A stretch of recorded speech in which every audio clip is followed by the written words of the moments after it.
गोवा के मुख्यमंत्री मनोहर पर्रिकर का निधन हो गया है। 63 साल के मनोहर पर्रिकर लंबे समय से पैंक्रियाटिक कैंसर से ग्रसित थे। कुछ दिनों से उनकी तबीयत लगातार बिगड़ रही थी। इसके बाद उन्हें गोवा मेडिकल कॉलेज में भर्ती कराया गया था। 4 बार गोवा के सीएम रहे मनोहर पर्रिकर 2014 में केंद्र में एनडीए की सरकार बनने के बाद रक्षा मंत्री भी रहे और 2017 में फिर से गोवा के मुख्यमंत्री बने। आज कैबिनेट की बैठक में उन्हें श्रद्धांजलि दी जाएगी और साथ ही आज शाम उनका अंतिम संस्कार भी किया जाएगा। देश में आज राष्ट्रीय शोक का दिन है और राष्ट्रीय ध्वज आधा झुका रहेगा।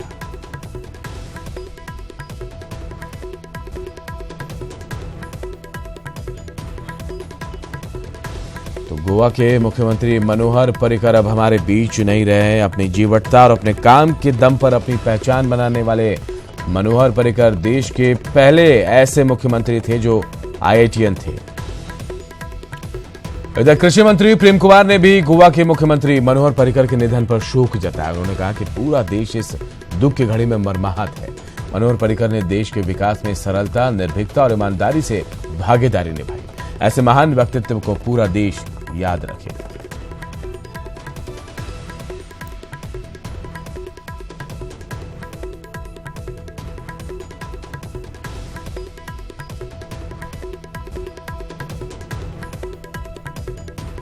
मुख्यमंत्री मनोहर पर्रिकर जी के निधन से हम काफी दुखी हैं।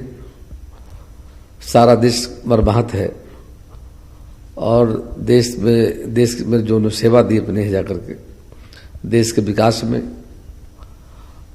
और केंद्र की राजनीति में, गोवा की राजनीति में उनका अहम योगदान रहा जाकर के और सच्चे देशभक्त थे जाकर के। जिस सरलता, विनम्रता उनकी पहचान थी जाकर के। बिहार विधानसभा अध्यक्ष विजय चौधरी ने भी मनोहर पर्रिकर के निधन पर शोक जताया। उन्होंने देश और राजनीति के लिए इसे बड़ी क्षति बताया। उन्होंने कहा कि मनोहर पर्रिकर न सिर्फ अच्छे सीएम रहे बल्कि रक्षा मंत्री के पद पर भी उन्होंने बेहतर ढंग से अपनी जिम्मेदारी निभाई। मनोहर पर्रिकर के रूप में न सिर्फ गोवा ने बल्कि इस देश ने एक चरित्रवान नेता खो दिया है। सच पूछा जाए तो आज की राजनीति में जिस तरह के मूल्यों की राजनीति करने वाले या फिर ईमानदारी की राजनीति करने वाले, इन सब के प्रतिमूर्ति के रूप में श्री मनोहर पर्रिकर जी का संपूर्ण जीवन किसी भी राजनीतिक कार्यकर्ता के लिए अनुकरणीय रहा है। और अब बात लोकसभा चुनाव की। तो लोकसभा के पहले चरण के लिए आज से नॉमिनेशन शुरू हो जाएंगे। पहले चरण में बिहार की 4 लोकसभा सीटों औरंगाबाद, गया, नवादा और जमुई सीटों पर नामांकन होगा और इसकी पूरी तैयारी भी कर ली गई है।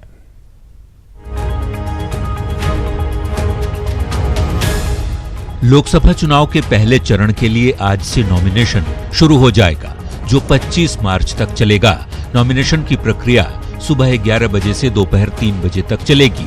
पहले चरण में बिहार की 4 लोकसभा सीटें औरंगाबाद, गया सुरक्षित, नवादा और जमुई सुरक्षित सीट पर नामांकन होगा। 26 मार्च को नॉमिनेशन की जांच होगी, जबकि प्रत्याशियों के नाम वापस लेने की अंतिम तारीख 28 मार्च है।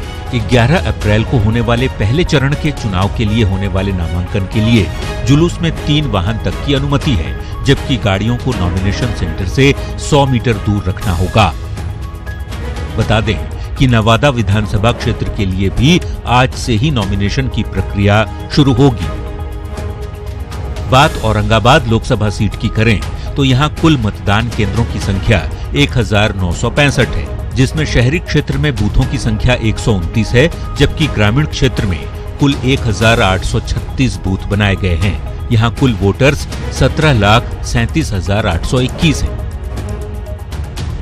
तो वहीं जमुई सुरक्षित सीट के लिए कुल बूथ 1850 हैं। इनमें शहरी बूथ 160 जबकि ग्रामीण बूथ 1690 हैं। यहां कुल वोटर्स 17,09,356 हैं। जबकि नवादा लोकसभा सीट के लिए होने वाले चुनाव के लिए कुल 1899 बूथ बनाए गए हैं, जिनमें शहरी बूथों की संख्या 156 है, जबकि ग्रामीण बूथ 1743 हैं। यहाँ कुल वोटर्स 18,92,017 हैं। इसके अलावा गया सुरक्षित सीट के लिए 340 शहरी बूथ बनाए गए हैं, जबकि ग्रामीण बूथों की संख्या यहाँ 1,432 है। गया में कुल वोटर्स की संख्या 16,98,772 है। तो लोकतंत्र के महापर्व का औपचारिक आगाज उम्मीदवारों के नामांकन के साथ हो जाएगा। एनडीए में सीटों का बंटवारा तो हो चुका है, लेकिन उम्मीदवारों का ऐलान नहीं होने से नॉमिनेशन में कुछ दिन और लग सकता है। तो वहीं महागठबंधन में सीटों का गणित ही सुलझ नहीं पाया है। ऐसे में विरोधी गुट की पार्टियों के लिए प्रत्याशियों के नामांकन का प्रेशर भी बना रहेगा। पटना से कुलभूषण के साथ ब्यूरो रिपोर्ट, न्यूज़ 18। और एक बड़ी खबर इस वक्त आ रही है लोजपा से जुड़ी हुई। लोजपा पार्लियामेंट्री बोर्ड की आज अहम बैठक होने वाली है। 12 बजे दिल्ली में यह अहम बैठक होगी और इस बैठक में चिराग पासवान, रामविलास पासवान, पशुपति पारस मौजूद रहेंगे। लोजपा के उम्मीदवारों के नाम इसमें फाइनल किए जाएंगे और आज शाम तक सभी उम्मीदवारों का ऐलान भी हो सकता है। तो लोजपा की पार्लियामेंट्री बोर्ड की आज अहम बैठक है और 12 बजे दिल्ली में यह बैठक बुलाई गई है और इस बैठक में रामविलास पासवान, चिराग पासवान, पशुपति पारस मौजूद रहेंगे। और बताया जा रहा है कि लोजपा के उम्मीदवारों का नाम इस बैठक में ही फाइनल होगा और देर शाम तक सभी उम्मीदवारों के नाम का ऐलान भी होगा।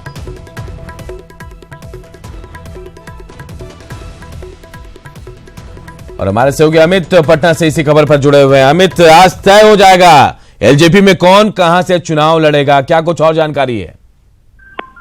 बिल्कुल अनूप, और आज पार्लियामेंट्री बोर्ड की बैठक है और इस बैठक में लगभग तय हो जाएगा कि कौन कौन से उम्मीदवार इस मैदान में उतरेंगे। और सबसे बड़ी बात है कि पशुपति कुमार पारस जो प्रदेश अध्यक्ष है, उनकी दावेदारी भी है कि हाजीपुर से, चूंकि रामविलास पासवान ने पहले इस बात की घोषणा कर दी कि वो अब लोकसभा चुनाव नहीं लड़ेंगे, उसके बाद जो पशुपति कुमार पारस उनके छोटे भाई हैं, सबसे छोटे भाई, वो चुनावी मैदान में होंगे। तो एक तरह से उनके नाम का भी ऐलान हो सकता है। साथ में जो नाम क्लियर है, साफ है, उसमें अनूप, उसमें समस्तीपुर से उनके भाई रामचंद्र पासवान हैं, जमुई से चिराग पासवान है, लेकिन वीणा देवी जो सिटिंग कैंडिडेट है, जो मुंगेर से थी, उनको नवादा शिफ्ट किया गया है।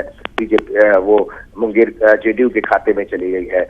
लेकिन जो खगड़िया का सीट है, क्या खगड़िया में फिर से अपने उम्मीदवार जो महबूब अली कैसर है उनको मौका मिलता है, या फिर कोई नया कैंडिडेट जो पिछड़े वर्ग से आता है उसको मौका मिलता है? तो तमाम जो अटकलें या फिर जो कुछ पिक्चर जो धुंधला है, वो धुंधली पिक्चर साफ हो जाएगी शाम तक कि कौन कौन से उम्मीदवार होंगे लोजपा के 6 सीटों पर।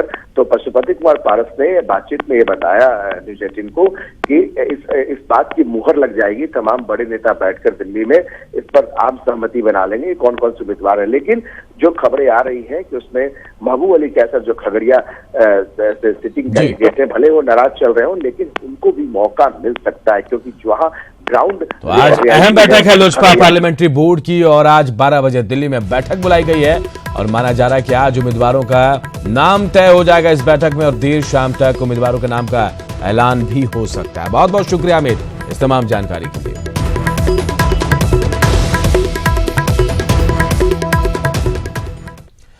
मधुबनी नगर थाना में विधान पार्षद सुमन महासेठ समेत 500 बीजेपी कार्यकर्ताओं पर आचार संहिता उल्लंघन का केस दर्ज हुआ है। दरअसल अनुमति लिए बगैर विधान पार्षद सुमन महासेठ अपने सैकड़ों कार्यकर्ताओं के साथ होली मिलन समारोह मना रहे थे। हालांकि विधान पार्षद का कहना है कि होली मिलन समारोह का आयोजन उनके द्वारा नहीं बल्कि एक निजी कंपनी के द्वारा किया गया था। कंपनी के द्वारा आयोजित होली मिलन समारोह में अपने साथ इस विशाल जी और हमारे विशाल जी हैं, बलराम जी हैं और सभी एवरेस्ट के डीलर हैं और एवरेस्ट डीलर के साथ कुछ साथी आए हुए हैं। उन सभी लोगों का होली मिलन हो रहा है। होली मिलन एक उत्साह का पर्व है।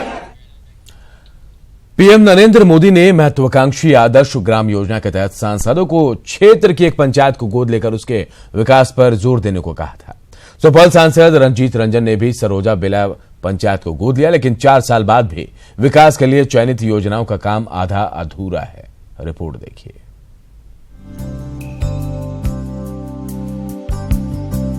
सरोजा बेला पंचायत को सुपौल सांसद रंजीत रंजन ने गोद लिया था, जिसका मकसद था पंचायत को आदर्श बनाना। बिजली, पानी, सड़क और शौचालय के साथ विकास और रोजगार के नए आयाम को जोड़ना।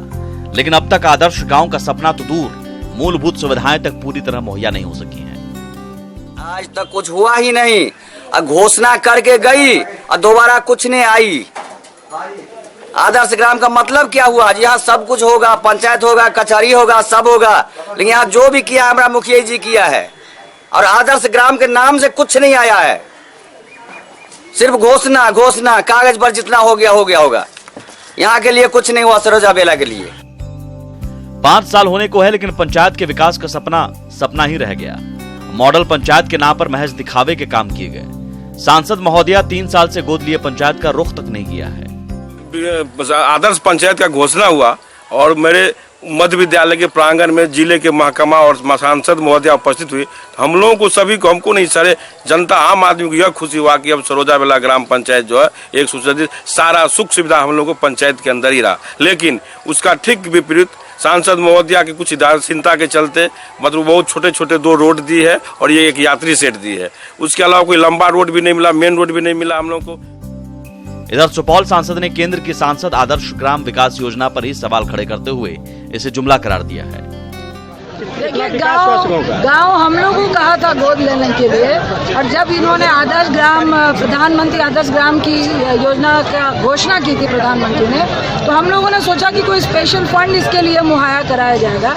लेकिन 5 साल बीते, यहाँ तक कि पक्ष और विपक्ष दोनों के सांसदों ने कहा कि ये भैया गली की हड्डी का फांस बन गया है सांसदों के लिए, और आप उसके लिए क्या करें, क्योंकि ये प्रधानमंत्री की योजना थी, उसमें एक भी फंड नहीं दिया गया।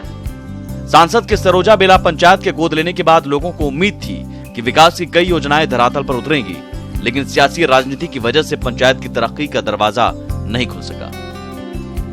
न्यूज़ 18 के लिए सुपौल से अभिषेक मिश्रा की रिपोर्ट। खबर पटना से है, जहां दीघा इलाके में अपराधियों ने पुलिस को ठेंगा दिखाते हुए एक शख्स को पिस्टल के दम पर लूट लिया। वहीं लूट की इस घटना का केस दर्ज कराने जब पीड़ित थाने पहुंचा, तब ओडी अफसर ने केस दर्ज करने से मना कर दिया। जा रहे थे अपने घर बवनपुरा, तो बवनपुरा जा रहे थे, तो जैसे ही नहर पर दीघा थाना के पुल के बगल से जो नहर गया हुआ, नहर पर जैसे ही चढ़े, वैसे ही 10 बास आगे बढ़कर सुनसान जगह पर एक बाइक वाला पीछे से ओवरटेक करके आया, और ऊपर से ओवरटेक करके आया और आगे से गाड़ी को छेक कर पिस्टल निकाल लिया, पिस्टल थमा दिया, और पिस्टल गिराकर सारी चीज़ हमसे छीन लिया, मोबाइल भी छीन लिया और पर्स भी छीन लिया। और एक बड़ी खबर इस वक्त सिवान से आ रही है, जहां जीरादेई थाना क्षेत्र के तितरा बाजार के पास भीषण हादसा हुआ है। यहां एक ट्रक ने पेट्रोलिंग कर रही पुलिस की गाड़ी में जोरदार टक्कर मार दी। हादसे में पुलिस की जीप क्षतिग्रस्त हो गई है। हादसे में एक पुलिसकर्मी समेत 4 लोग घायल हुए हैं। टक्कर इतनी जबरदस्त थी कि सड़क पर चल रही 4 दूसरी गाड़ियां भी इसकी चपेट में आ गई। इनमें से 3 गाड़ियां पलट गई हैं और हादसे के बाद ट्रक चालक मौके से फरार भी हो गया। फिलहाल सड़क से मलबा हटाने का काम चल रहा है। कहते हैं, उड़ने के लिए पंख की नहीं बल्कि हौसलों की जरूरत होती है।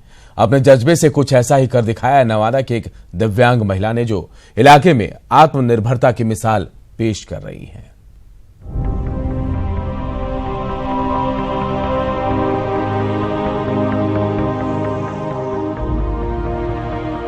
नवादा के अकबरपुर प्रखंड के पचगावा की रहने वाली उषा देवी बचपन से ही दोनों हाथों से दिव्यांग हैं, लेकिन उन्होंने कभी दिव्यांगता को अपनी जिंदगी में रोड़ा नहीं बनने दिया। उषा अपनी दिनचर्या से लेकर घर के सभी काम और बच्चों की देखभाल अपने पैरों के दम पर ही करती हैं, लेकिन परिवार की माली हालत ठीक नहीं, सरकारी सुविधा भी नहीं मिल रही, लिहाजा अपने 2 बच्चों के भविष्य की चिंता भी सता रही है। सारा ही काम पैरे से करते हैं, नहाना पीछना सब काम होता है हमको पैर से, हमको हाथ भी नहीं है, बच्चे से भी नहीं है।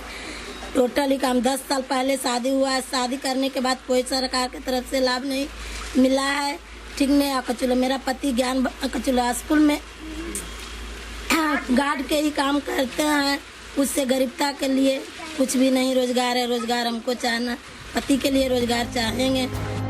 उषा की शादी हुए 10 साल हो चुके हैं। पति एक निजी स्कूल में गार्ड की नौकरी करते हैं, जिससे सही तरीके से परिवार का भरण पोषण नहीं हो पा रहा।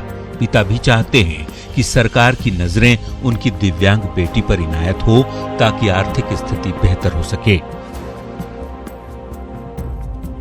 मेरी बच्ची है, वो जन्म से ही विकलांग है। आज 10 साल पहले हम शादी भी कर चुके हैं, लेकिन आज तक सरकार से कोई लाभ नहीं मिला है। उनके पति निजी स्कूल में गार्ड के काम करते हैं, उनको सरकारी कुछ लाभ मिल जाए। उषा के लिए जिंदगी जीने का नाम है। विपरीत परिस्थितियों के बाद भी ये दिव्यांग महिला अपनी हर बाधा को आसानी से पार कर रही है। जरूरत है तो बस सरकार से मदद की, ताकि उषा अपने परिवार को और मजबूती प्रदान कर सके। अनिल विशाल, न्यूज़ 18, नवादा।